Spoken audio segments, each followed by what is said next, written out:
जर तुम्हाला मी पक्षप्रमुख किंवा पक्ष चालवायला व्यवस्थित वाटत नसेल तर निर्णय तुमचा आहे की उद्धवजी आजपर्यंत आम्ही साहेबांनी सांगितलं म्हणून तुम्हाला नेता म्हणून मानला, पण तुम्ही शिवसेना नीट चालू शकत नाही, दूर व्हा, मी आत्ता माझ्या पदाचा राजीनामा देतो. कोणी या, ही शिवसेना पुढे नाही. कारण शिवसेना ही कुटुंबाची खासगी मालमत्ता नाही, तर शिवसेना हा विचार आहे. जो विचार आज भाजपा संपवायला निघालेली आहे. शिवसेना ही मर्दांची सेना हे आपण बोलत आलेलो आहोत.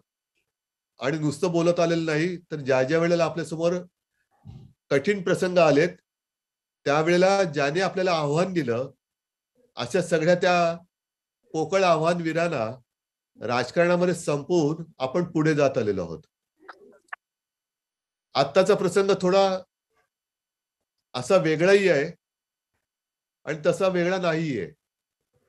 आता वेगळा एवढ्यासाठी आहे किंवा वेगळा नाही एवढ्यासाठी की शिवसेनेमध्ये पुन्हा एकदा मी शिवसेनेच्या वर्धापन दिनाच्या दिवशी म्हटलं होतं की गद्दार आपल्यामध्ये नको आहेत, गद्दारांची अवलाद नको. ती पुन्हा एकदा समोर आलेली आहे. आणि वेगळा एवढ्यासाठी आहे किंवा नाही जे मी म्हणतो ते की 3 पक्षाचं सरकार आहे. सगळ्यांनी काय सांगितलं होतं की बघा तुम्ही काँग्रेस बरोबर जाताय, तुम्ही राष्ट्रवादी सोबत जातायत, हे तुम्हाला दगा देतील. मी म्हटलं ठीक आहे हो, त्यांच्या बाटलीवरती लेबलच आहे आणि ते लेबल बघून आम्ही ते जसं ते विषप्राशन भगवान शंकरांनी केलेलं तसं आम्ही ते करतोच आहोत. बघूया. आज विशेष काय आहे की काँग्रेस आणि राष्ट्रवादी हे दोघंही आपल्या सोबत त्यांच्या नेत्यांनी सोनियाजी आहेत, पवार साहेब आहेत, त्यांनी आपण आपल्या सोबत राहणार सरकार असो असो त्यांनी जाहीर केलेले आहे. पाठीत पुन्हा एकदा खंजीर कोणी बसला तर आपल्याच लोकांनी. आता ही आपली लोक तुम्ही सगळ्यांनी रक्ताचं पाणी करून निवडून दिलेली माणसं आहेत. यांची ओळख ही शिवसेनेने म्हणजे तुम्ही शिवसैनिकांनी अनेक जण माझ्या समोर आज बसलेले असतील की जिथे जिथे हे आमदार निवडून आले तिथे तुमच्यातले काही जण निवडून येऊ शकत असताना सुद्धा आपण यांना उमेदवारी दिली आणि अशी लोक निवडून तुम्ही आणलेली आहात. तुमच्यापैकी काही त्यावेळेला त्या जागेवरती इच्छुक सुद्धा होते आणि असतील, पण एकदा पक्षाने आदेश दिल्यानंतर स्वतःची इच्छा बाजूला ठेवून पक्षाने दिलेला उमेदवार निवडून आणणं ही खरी निष्ठा, ती निष्ठा तुम्ही दाखवलेली आहे. मग आज एवढं सगळं तुम्ही सगळं निवडून दिल्यानंतर नाराज होऊन जात आहेत आणि तुमचा हक्क असताना सुद्धा मी देऊ शकलो नाही, तरी तुम्ही नाराज न होता आज कठीण प्रसंगामध्ये निष्ठेने एकत्र राहिलेत. तुमचे आभार मी कसे मानू, कोणत्या शब्दात मानू? याला म्हणतात निष्ठा. कारण शिवसेनेची स्थापना जेव्हा झाली, हे मी मागे अनेकदा बोललेलो आहे, तुम्ही ऐकून ऐकून पाठ पण तुम्हाला झालं असेल की नगरसेवक निवडून येणं हे एक मोठं आपल्यासाठी यश होतं. अरे आपले एवढे नगरसेवक निवडून आले, आजही आहेच नगरसेवक, हे आपलं वैभव आहेच. महापौर निवडून येणं हे आपलं वैभव आहेच. पण आपले आमदार निवडून यायला लागले. आज तर मी तुमच्या बरोबर तुमचा पक्षप्रमुख, तुमचा मुख्यमंत्री म्हणून मी बोलतोय, केवढं मोठं वैभव आहे. नाही म्हटलं तरी दिल्लीमध्ये आपले आज लोकसभेमध्ये 22-23 खासदार आहेत. हे सगळं वैभव, ही कमाई, त्याची मेहनत तुमची आहे, माझी नाहीये. आज जे काही यांनी एक भासवण्याचा प्रयत्न केलेला आहे, काही जणांनी मुद्दामून तुम्हाला अत्यंत स्पष्ट शब्दात सांगतो. आज सुद्धा मला फोन आले की काही ठिकाणी असे आता मेसेज चाललेले आहेत की अरे तुम्हाला काही वेळ लागलं काय, आम्ही तर उद्धव साहेबांसोबतच आहोत, आम्हाला उद्धव साहेबांनीच करायला सांगितलंय, तुम्ही या सोबत, बरोबर या. बरं, उद्धव साहेबांसोबत जायचंय तर ही कोणती पद्धत आहे? तुम्ही सरळ आज जसे माझ्याशी जोडले गेलेले आहात तसे जोडलेले आहातच. हा प्रकार कोणता आहे? म्हणजे शिवसैनिकांमध्ये संभ्रम निर्माण करायचा, जनतेच्या मनात संभ्रम निर्माण करायचा. एकदा म्हणायचं मुख्यमंत्री आम्हाला भेटत नाहीत, एकदा म्हणायचं राष्ट्रवादी आम्हाला फंड देत नाही, काँग्रेस आम्हाला मदत करत नाही. बरं ठीक आहे, याची सुरुवात जेव्हा झाली, आता मी फार मोठं काही लावत नाहीये, पण जेव्हा ही कुणकुण माझ्याकडे यायला लागली तेव्हा मी एकनाथ शिंदेलाच बोलवलं. म्हटलं एकनाथजी बघा, मी तुम्हाला जबाबदारी दिलेली आहे ती शिवसैनिकांची, शिवसेनेची, शिवसेनेच्या आमदारांची, खासदारांची आणि जिल्हा प्रमुख महापालिकेची कामं करण्यासाठी. पण आता त्याचं जे वळण वेगळं लागतं असं माझ्या कानावर येते, हे असं असेल तर काही योग्य नाहीये. तर मला म्हणाले की काय साहेब की ते राष्ट्रवादी खूप त्रास देते. म्हणलं सांगा त्रास, तोंडावर बोलतो त्यांच्या. करू एक गाव दोन तुकडे करायचे तर तेही करूया. नाही आमदारांचा माझ्यावरती दबाव आहे की आपण भाजपसोबत गेलं पाहिजे. म्हटलं असे कोण आमदार आहेत घेऊन या माझ्याकडे, बघू आपण. मला पटलं आणि सगळ्या सैनिकांची आणि त्यांची इच्छा असेल तर चला भाजप सोबत. पण म्हटलं जो भाजप आपल्याशी विश्वासघातकीपणाने आतापर्यंत वागलेला आहे, एकदा दोनदा 14 साली युती तोडली, 19 साली आपल्या विरुद्ध बंडखोर उभे केले, आपल्याला दिलेली वचनं त्यांनी नाकारली. त्याच भाजपासोबत जायचं जर का असं शिवसैनिकांचं मत असेल तर म्हटलं एक गोष्ट आणखीन पाहिजे की एकतर भाजपकडनं व्यवस्थित प्रपोजल आलं पाहिजे, सगळ्यांना आपल्या सैनिकांना मान्य पाहिजे. आपल्या लोकांच्या पाठी तो जो काही त्यांनी केवळ आणि केवळ द्वेषापायी एक वेगळ्या चौकशा बिकशांचा ससीमेरा लावलाय. काय लावलेला आहे? म्हणजे भाजप सोबत गेले म्हणजे आता ह्यातले जे काही अडकणारे होते ते भाजपासोबत गेले तर स्वच्छ होणार आहेत. पण आपल्यात राहिले तर त्यांना आत टाकतो. ही काय पद्धत आहे? ही काय मैत्रीची लक्षणे आहेत?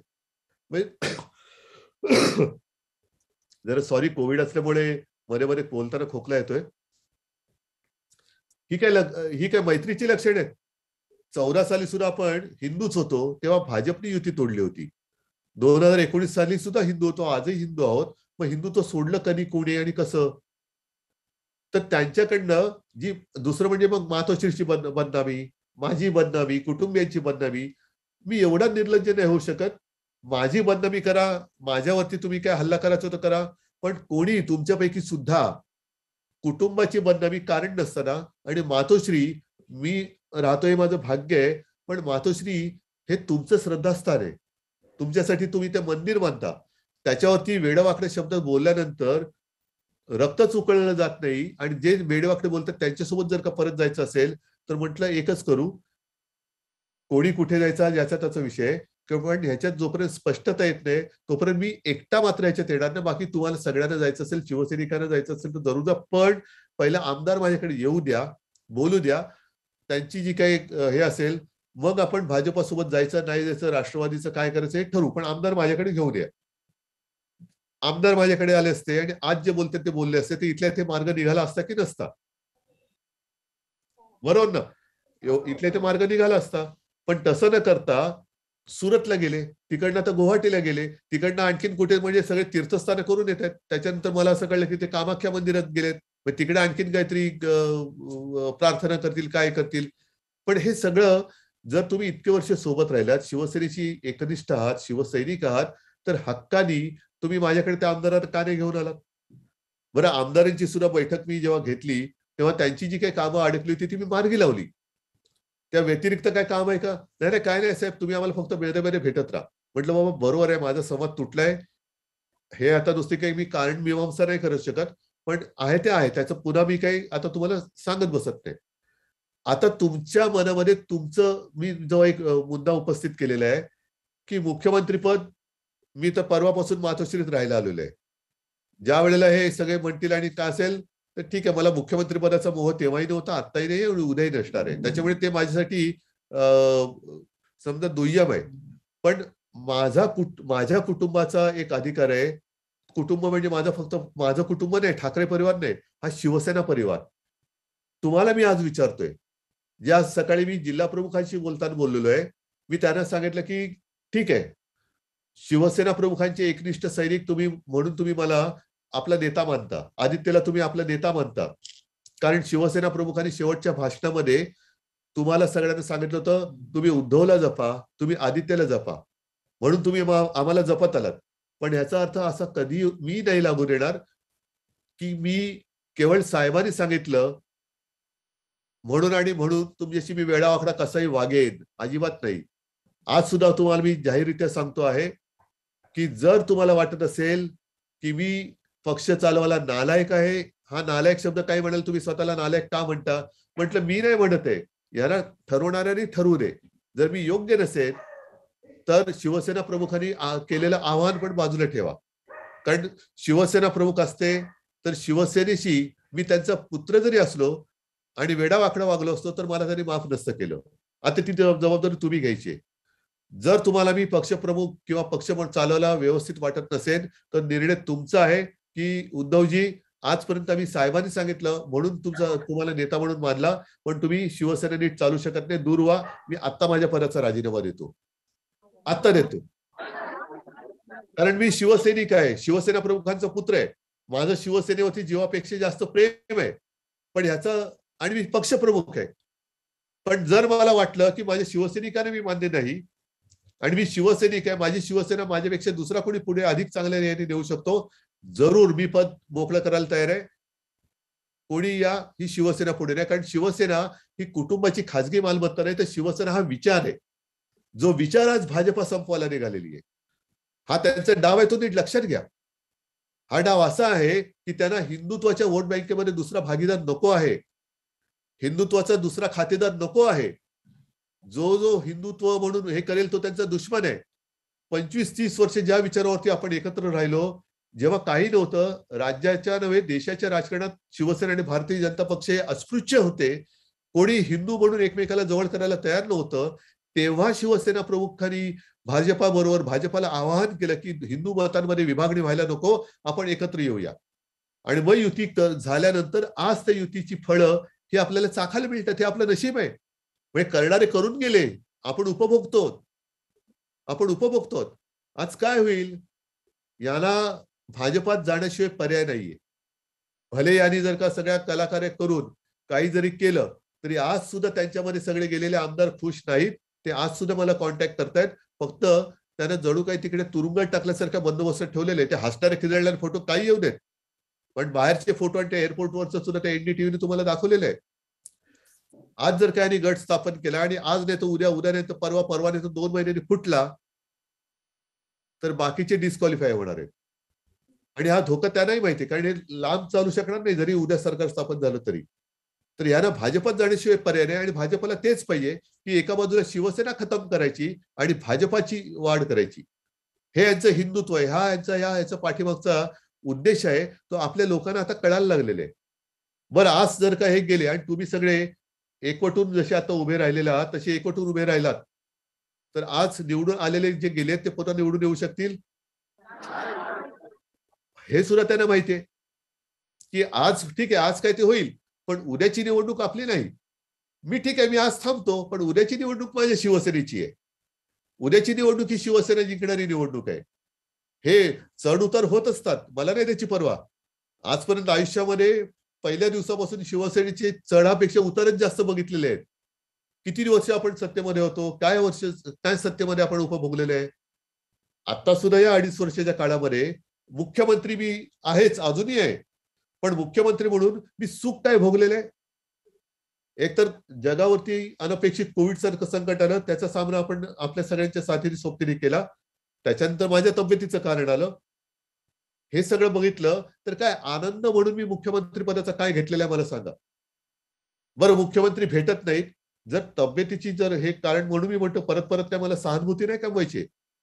पण जर का कारण असेल तर ते निमित्त करून तुम्ही जर का फुटत असाल तर त्याच्यापेक्षा एक सांगा की आम्हाला आता जी काही शिवसेनेत मिळालेलं आहे, जी मंत्रिपद शिवसेनेत मिळालेली आहेत, जो मोकळेपणा शिवसेनेने दिलेला आहे, खात्यात मी कोणत्याही कधीही गडबड केलेली लुडबुड केलेली नाहीये, अजिबात केलेलं नाहीये. हे स्वातंत्र्य तुम्हाला भाजपासोबत मिळत असेल आणि जर तुमच्यापैकी कोणी मुख्यमंत्री होत असेल तर जरूर जा. आणि उपमुख्यमंत्रीच होणार असाल तर मला सांगायचं होतं की ठीक आहे, मला उपमुख्यमंत्री तरी करा. केलं असतं तुम्हाला उपमुख्यमंत्री. पण जे चांगलं आलं, बरं ही शिवसेना प्रमुखांची नाही, हे मी बोललेलं आहे. हा सतत आता ऐकून कंटाळा आलेला विषय आहे. मग कोणाची आहे होई शिवसेना? का म्हणून तुम्ही माझ्या मागे उभे राहिलात? उद्धव बाळासाहेब ठाकरे नाव असलं म्हणून तुम्ही माझ्या मागे आहात, नाहीतर कशाला आहेत? हे सगळे बोलून झालेले विषय आहेत की 2014 नंतर जी काही शिवसेना सत्तेत आली आणि 2012 साली साहेब आपल्यातनं गेले, तरी सुद्धा आपण जिंकत आलो. मग ती मंत्रिपद देणारी शिवसेना ही बाळासाहेबांचीच आहे ना. मग आज सुद्धा शिवसेना ही बाळासाहेबांचीच आहे. पण आता झालेलं काय नीट लक्षात घ्या की एकतर हा संभ्रम ते पसरत आहेत की या बंडाच्या मागे मी आहे, अजिबात नाही. मी माझ्या शिवसेनेच्या पाठीत वार करणारीची अवलाद नाही. मी शिवसेना प्रमुखांची त्यांचा वारसा घेऊन पुढे जाणार आहे. मीच माझ्या पक्षाच्या पाठीत वार करू. कशासाठी? आणि करायचा जो काही विषय असेल तो वार कशाला करीन. जसा निर्णय मी महाविकास आघाडीत जाण्याचा घेतला तसं मी उघड घेतला असता परत.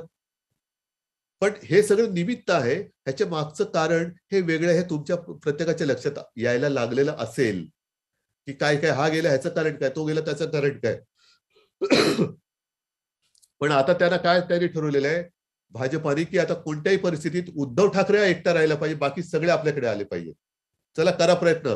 तुम्ही निवडून आलेल्यांना फोडू शकाल, पण निवडून देणाऱ्यांना फोडू शकत असाल तर प्रयत्न करून बघा. ज्यांनी निवडून दिलेले आहेत त्यांना फोडा, हिंमत असेल तर त्यांना फोडा. काय त्यांना लालूच दाखवायची, पैशाची दाखवायची, काय दाखवायची दाखवा, आणि जा शिवसैनिक घेऊन जा, येत असेल तर घेऊन जा. तुमच्यापैकी कोणाला, बरेच जणांना आता फोन येत आहेत, काही जणांना प्रेमाचे येत आहेत, काही जणांना धमक्यांचे येत आहेत. आला नसतं बघ तुला असं करतो, काय करतोस, किती दिवस राहशील. दिवसभर खाली मी त्या दिवशीच बोललो होतो की शेराला सव्वाशेर भेटतोच, तो भेटतोच. त्याची नांदी ही कदाचित असेल, त्याचीच ही नांदी असेल की शेराला सव्वाशेर भेटण्याची वेळ आता जवळ येत चाललेली असेल. आणि त्याच्यासाठी काय सांगावं की आई जगदंबेने ही जबाबदारी आपल्यावर टाकली असेल की ही याला तोडीस तोडीस फक्त शिवसेनाच होऊ शकते. पण शिवसैनिकाला डिवचल्याशिवाय शिवसैनिक पेटून उठत नाही, आणि तो पेटून उठत नाही तोपर्यंत तो यश त्याला मिळत नाही. फार पूर्वी मला एक पत्रकार माझ्याशी गप्पा मारताना बोलले होते की उद्धवजी एक लक्षात ठेवा, तेव्हा आपली सत्ता होती 95 साली युती सरकार. मला म्हणाले खरं सांगू का की शिवसेना युतीत गेल्यानंतर न ही आळसावते. शिवसेना ही कशी आहे माहितीये, शिवसेना ही तलवारीसारखी आहे. शिवसेना तलवार म्हटलं तर मेहनत घातली का ती गंजते, मेहनत काढली का ती तळपते. म्हणून मला वाटतं तळपण्यासाठी ही स्थिती ही निर्माण केली गेलेली आहे की काय, हेच मला आता वाटते. तर मी तळपणाऱ्या शिवसेनेशी बोलतो आहे, सगळ्या माझ्या शिवसैनिकांशी बोलतो आहे. हा जो काही डाव आहे हा शिवसेना संपवण्याचा आहे. बरं, ह्याच्यामध्ये भाजपच्या एक लक्षात येत नाहीये की शिवसेना प्रमुखांनी जे आवाहन केलं होतं ते हिंदू मतांमध्ये विभागणी नको म्हणून, तीच मतं फोडण्याचं पाप तुम्ही करता आहात. एकतर शिवसेनेची युती तोडली तुम्ही, शिवसेनेच्या पाठीत केला, आम्हाला त्यांच्याबरोबर तुम्ही ढकललं. आता तर शिवसेनेने हिंदुत्व सोडलं. म्हणजे परत तेच मी सांगतोय की हिंदू हिंदू हिंदू. शिवसेना हिंदुत्वापासून दूर गेली, शिवसेनेने हे केलं, काय, मी याची सगळ्याची उत्तरं दिलेली आहेत. परत परत तेच तेच बोलण्यात काय अर्थ नाही. तुम्ही सगळ्यांनी ते पाहिलेलं आहे. एकही काम आतापर्यंत मला असं दाखवा की शिवसेनेने हिंदुत्वापासून दूर गेले, हे ते सिद्ध सिद्ध करू शकतात. मग ते म्हणतील काँग्रेस सोबत गेलात. पण ठीक आहे ना, तुम्ही नव्हता गेलात मुफ्ती मोहम्मद बरोबर, मेहबूबा मुफ्ती बरोबर तुम्ही नाही गेलात. नितीश कुमार तुमच्यासोबत आहे, तो हिंदुत्ववादी आहे. बोला त्याला, सांगायला तो हिंदुत्ववादी आहे म्हणून. बाकीचे जे पक्ष, म्हणजे तुम्ही जसे जसं तुमच्या सत्तेच्या सोयीप्रमाणे जर का हे सगळं करत असाल, त्याला हिंदुत्व मानत असाल, म्हणजे आम्ही खाल्लं तर शेण आणि तुम्ही खाल्लं तर काय, हा प्रकार आहे हा. तर ह्या आव्हानाला सुद्धा आपल्याला गाडून पुढे जायचं आहे. म्हणून मी मगाचा जो प्रश्न विचारला तो गाडून जाण्याच्या आधी मी मला वाटतं जिल्हा प्रमुखांशी बोललो का कोणाशी बोललो आठवत नाही मला आता, कारण सतत बोलतोच आहे. की काही जणांनी मला सांगितलं की परवा तुम्ही वर्षा सोडलात, असं करून कसं चालेल, खचून जाऊन कसं चालेल. अरे म्हटलं म्हणजे काय, मी मातोश्रीत आलोय. वर्षा सोडला म्हणजे मी मोह सोडलाय, जिद्द नाही सोडलेली. मी जिद्द नाही सोडलेली, मी मोह सोडलेला आहे.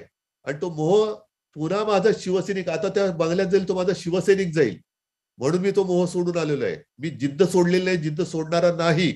आणि ही जिद्द ही माझ्या समोर तुमच्या रूपाने बसलेली आहे. तुमच्यामध्ये ही धमक आहे की नाही हे एकदा मला तुम्ही सांगायचंय. जर का संघर्षाचा प्रसंग आलाच आणि तो आलाच, तर पुन्हा शिवसेना विजयी होईपर्यंत मी थांबणार नाही, हे मला एकदा तुम्ही हात वर करून सांगा.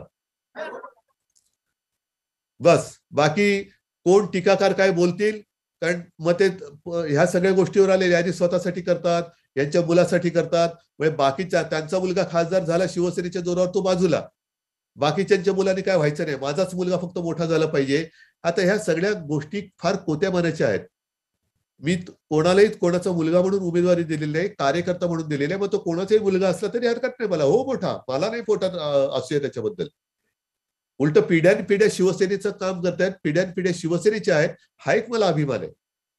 तर ह्या सगळ्या गोष्टी तुमच्या कानावरती आज बऱ्याच दिवसांनी मला बोलता आलं. तुम्ही सगळे सोबत असलात तर माझं वैभव माझ्या सोबत आहे. बाकीच्या गोष्टीची मला पर्वा नाहीये. माझं वैभव हे तुम्ही आहात. शिवसेना प्रमुखांनी जोडून दिलेले शिवसैनिक. तर तुमच्या सगळ्याच्या भरोश्यावरती पुढची वाटचाल आणि पुढची खंबीर पावलं मी टाकणार आहे. म्हणून मी आमदारांची बैठक घेतली तेव्हा सांगितलं, तेच सांगतोय, ज्याला जायचं असेल दरवाजा मोकळा आहे. अनेकांनी मला विचारलं की का हो तुम्ही याला थांबवून असतात का शकला? म्हटलं किती काळ थांबवायचं, ज्यांना जायचं त्यांना जाऊ द्या. पण जे गेलेत त्यातले बरेच आधीच ह्यांनी पळवल्यासारखे नेलेले आहेत. म्हणजे कोणाला काही न सांगता नेलेले आहे आणि मग तिकडे गेल्यानंतर सांगितलं आपल्याला असं करायचंय. पण ज्यांना जायचंय फसवून जाऊ नका, उघडपणाने जा. जो शिवसैनिक माझ्यासोबत राहील त्याच्या सोबतीने मी पुन्हा एकदा शिवसेना उभी करेन. मला त्याची पर्वा नाही. माझ्या अंगात शिवसेना प्रमुखांचं रक्त आहे आणि या रक्ताची ताकद मी दाखवल्याशिवाय राहणार नाही. तुम्हाला सगळ्यांना मी धन्यवाद देतो. थोडं माफ करा, खाली बैठका सुरू होत्या म्हणून तुम्हाला मी खोडंबून ठेवलं, त्याच्याबद्दल माफी मागतो. पण ही साथ, ही सोबत, ही कायम राहील. धन्यवाद. जय हिंद, जय महाराष्ट्र.